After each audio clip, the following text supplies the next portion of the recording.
ማና ደሞ የምትወጣው? ትዝታ ከስር ለመለቀቅ 1 ሳምንት ነው የቀሯት። በለው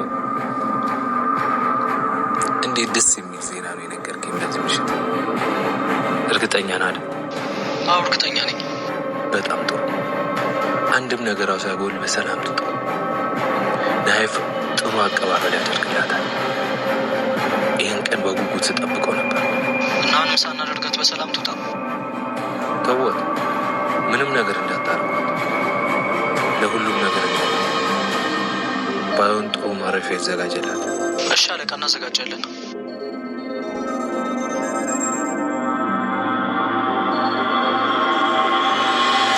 ይህን ወድ ልጅ አንተን አሳጥቶኝ ማንም ሰው በሰላም አይኖርም። በጭራሽ ማንም ሰው። ሙሉ ሀገር ሁሉ ገለባብጠው። ከሉሊት ምንም የሚደበቅ ነገር የለም። እሺ እኔ ደግሞ ሆዴ ቲማቲም ነው። ምንም ሚስጥር አልችልም። እዛው ነው የማፈራርቀው። በጣም ቲማቲም ያፈርጠሽ ባይሆን ይፍራታል። እኔ የት ሰተኛ እሷ ጋር መድረስ አለብኝ። ፕሮግራማችሁን ቆይ ከሆነ እኔም ብትሸኙ ደስ ይለኛል። አክብራችሁ እዚህ ድረስ ስለጠራችሁኝ አመሰግናለሁ። ግን ደግሞ የግድ ምንድነብኝ እንዴ? እንደዛማ አይሆንም። ይሄ ማለት እኮ ግብዣ ይመራቅ ነው። ላደረግልኝ ነገር አመስግኛ ተጫዋውተን ነው የምትሄደው። በዛውም ወዳጅነታችን እናጠናክራለን።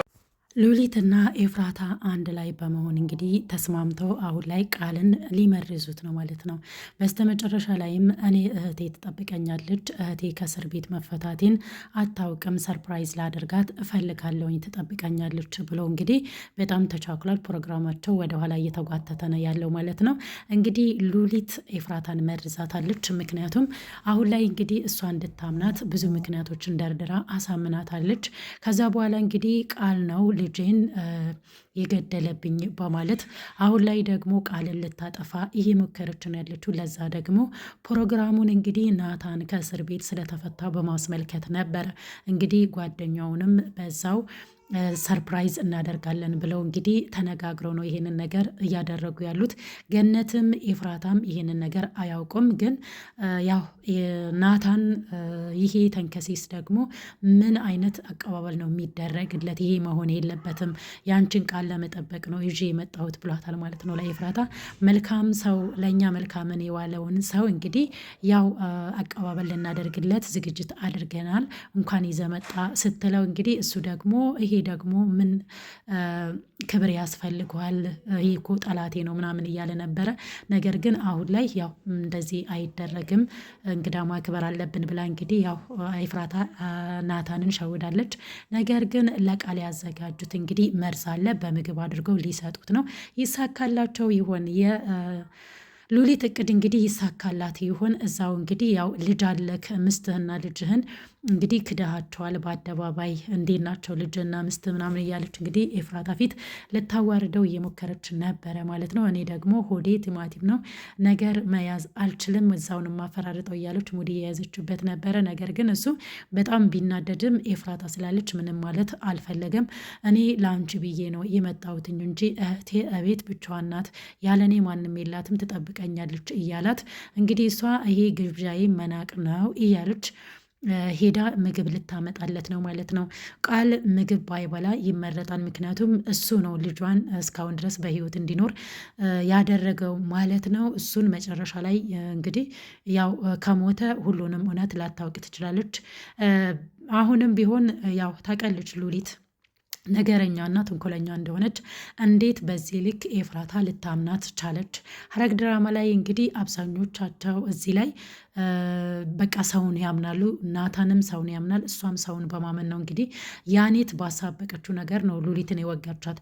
ሉሊት ደግሞ ቃል ላይ ቂም ስለያዘች ኤፍራታ ቃልን እንድትገል ትፈልጋለች ማለት ነው። ገና ያንን ቤተሰብ ብጥብጥ አድርጋ እንግዲህ እርስ በራሳቸው እንዳይግባቡ ሰውን እንዲገሉ ወንጀለኛ እንዲሆኑ እያደረገች ነው ያለችው። አሁንም ሉሊት ማለት ነው እንዲህ ተወግቼማ አልቀርም እያለች የተበቀለቻት ነው ያለችው። ኤፍራታ ደግሞ ያለምንም ማስረጃ ዝም ብላ ያሏትን እንግዲህ ያው ነገሮች እየተገጣጠሙባት ይህንን ድርጊት አሁንም ድጋሜ ልታደርግ ናታን እስር ቤት ገብቶ ሉሊት አስፈትታ አሁን ላይም ደግሞ እንግዲህ ኤፍራታ ቃልን ከመረዘችው በስተመጨረሻ ላይ ያው ቃል ምክንያት እንግዲህ እስር ቤት መግባቱ አይቀርም። ለዛም ደግሞ የቃል እህት አለች አትፋታቸውም ማለት ነው። ፍቅረኛዬ ነው ብላ የቀረበችው እንግዲህ ያው ወንድሟን ለማስፈታት የተጠቀመችበት ዘዴ ቢሆንም ማለት ነው። ሌላኛውና ዋነኛው ነገር እንግዲህ ትዝታ ከእስር ቤት ልትወጣ ነው። አሁን ላይ እንግዲህ ናታን ከዛ ትውጣ እንጂ እሰራላታለሁ የልጄ ገዳይ እንደውም እሷ ናት፣ የእሷ እጅ ነው ያለባት። ስለዚህ ከልጄ መሞት ጀርባ እሷ ስላለች ይህንን ነገር ያቀነባበረችው እሷ ናት። ማረፊያዋን አዘጋጁላት፣ ከዛ በኋላ ሌላውን ለእኔ ተዉ፣ በጣም ጥሩ ዜናን የነገርከኝ እያለ የደወለለትን ልጅ በጣም እያመሰገነ ነበረ። እንግዲህ የነሱ አለቃ እንደሆነ ነው ናታን እንግዲህ ለሰውየው ሲያወራ የነበረው።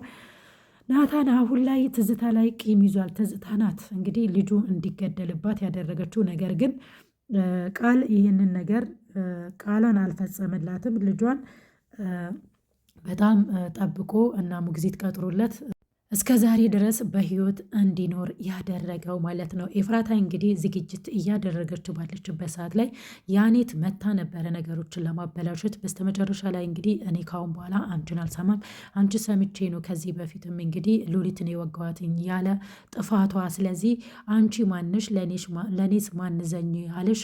እዚህ ቤተሰብ መሀል ምንድን ነው የምትፈልጊው የሚል ጥያቄ ፈጥሮባት ስለነበረ ኤፍራታ እሷን ልታዳምጣት አልቻለችም። ልጅሽ አልሞተም ብላሙ ደግሞ ድጋሜ ልትነግራት ነው ማለት ነው። እንግዲህ ኤፍራታ ለምንድን ነው በዚህ ልክ ያለምንም ማስረጃ ሲነግሯት እያመነች ያለችው የሚለው ጥያቄ ሆኖብናል እኛ ተመልካቾች። እንግዲህ የሐረግ ድራማ አሁን ላይ በጣም እየተንጓተቱ በጣም የሚያስጠላ ሆኗል። ይሄን ያህል አይደለም፣ እንደ በፊቱ አይደለም። ሐረግ ድራማ እውነት ለመናገር በጣም እየተወሳሰበ ነው ያለው። አዳዲስ ሰዎችን እያመጡ ድራማው እንዲያስጠላ እያደረጉ ነው ያሉት። ኤፍራታና ናታን ስቃይ ለምንድን ነው የማያበቃው? እንዲሁም ደግሞ የናታንና የኤፍራታ ልጅ ለምንድን ነው እውነታው የማይወጣው? በህይወት መኖሩ ለምንድን ነው ይሄን ያህል ሊያቆዩት የቻሉት? እንግዲህ በስተመጨረሻ ላይ አብዛኞቻችን ኮመንት ላይ እያስቀመጡ ያሉት ያኔት ከድራማው ትውጣለን፣ በጣም አስጠልታለች።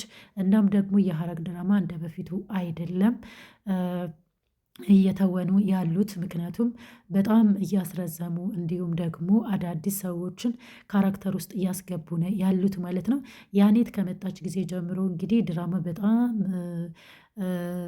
እየረዘመና እንዲሁም ደግሞ ይሆናል አይደለ እንደ በፊቱ እያማረና ውብ እየሆነ እያጓጓ የመጣ አይመስለኝም፣ ከብዙዎች ኮመንት እንደተረዳሁትኝ ከሆነ ማለት ነው።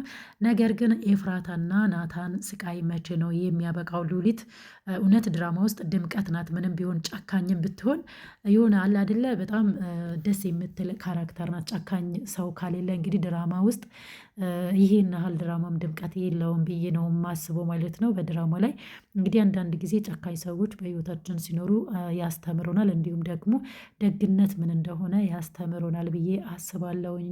እና እንግዲህ ገነት በአሁኑ ሰዓት ላይ ጥሩ ነገር ነው ያደረግሽው፣ ባለውለታችን እውነትም ያለ ጥፋቱ ገብቶ አንቺ ሉሊትን ለወጋሽ እሱ ታስሯል ብላ በጣም ተደስታለች። ነገር ግን ሉሊትና ኤፍራታ ያቀዱትን ነገር ማንም አያውቅም ከሁለቱ በቀር። በዚህ ልክስ ኤፍራታ ለምንድን ነው ሉሊትን አምና እንደዚህ እያደረገች አለችው? ምክንያቱም የእሷን ደግነትን አትወድም፣ መልካም ነገሯን አትወድም ሉሊት ኤፍራታ ማለት ነው። ኤፍራታ በዚህ ልክ ሰው ማመኗ እየጎዳት ነው ያለው። ብዙ ጊዜ ሰው ባመንን ቁጥር እንግዲህ እኛ እየተጎዳንና እንዲሁም ደግሞ ወደ ጥፋት ገደል እየሄድን እንሄዳለን።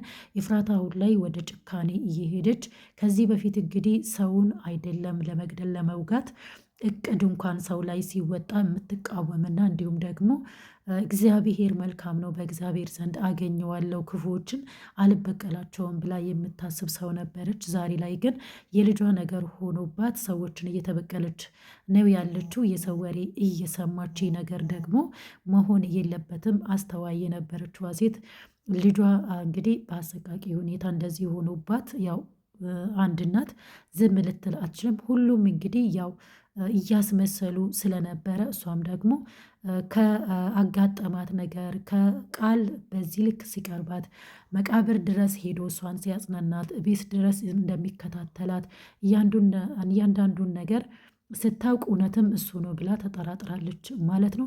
በህይወት መኖሩ ከዚህ በፊት ነግሯታል። ነገር ግን ያንን ነገር አሁን ላይ ያላቀረቡም። ለዛም ነው አሁን ላይ እያስጠላ የሚያጣው ማለት ነው ሐረግ ድራማ።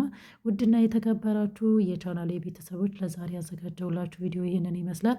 በሌላ በቀጣይ ቪዲዮ እስክንገናኝ ድረስ ቸር ሰንብቱ። ላለውኝ ውድ ቤተሰቦቼ ባይ ባይ።